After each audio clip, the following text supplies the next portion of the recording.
oras sa buong Pilipinas, 6:04 in the morning. Araw-araw, may mga pangyayari at balita. Mga balitang ikaw at ako dapat makaalam.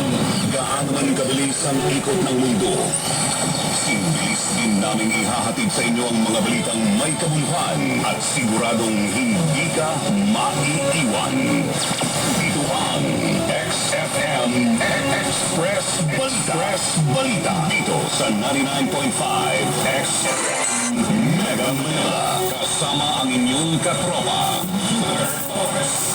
XFM Express Balita.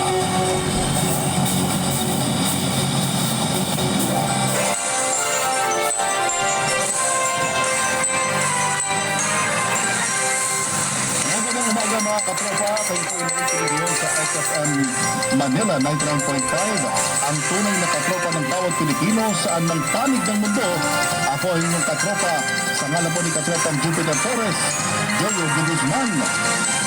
Narito na mga mainit na balita dito sa XFM Express Balita. Ngayong Biyernes, isa pong araw po ng buwan ng Oktubre 2025. Sa ating mga headlines. Bagyong Kedan, nakalabas na ng Philippine Area of Responsibility. Halos 4 pamilya apektado ng pagbaha at landslide sa Zamboanga City. Bilang ng mga nasawi sa magnitude 6.9 na lindol sa Cebu, umagit na po sa 74. Ilang mga estudyante nahihirapang huminga at hamimatay dahil naman sa lindol. Mahigit 400 na ghost projects mula sa 8,000 na infrastrukturang insinuri po abay natuklasan ng DPWH. Bagong Ombudsman Jesus Crispin Rimulya, tiniyak na iaakyat sa Sandigan Bayan ang mga kaso kaugnay sa flood control anomaly, formerly corruption scandal, muling sisilipin. Mahigit 16 na bilyong piso na halaga ng mga illegal na droga ay sinira po ng PIDEA sa Cavite.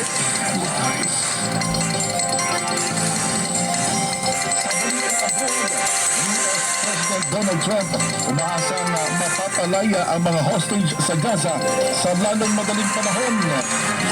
Balitang sports naman mga katropa, rain or shine.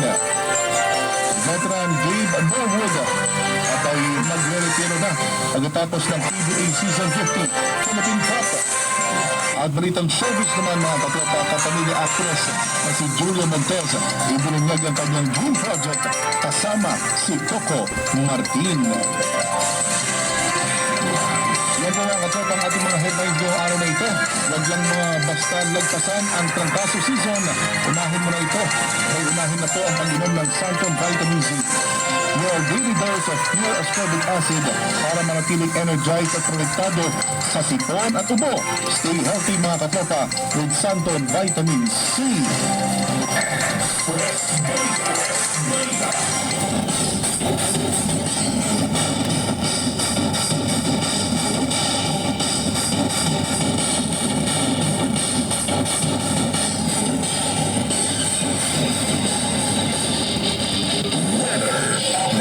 Sa ating weather muna mga katropa,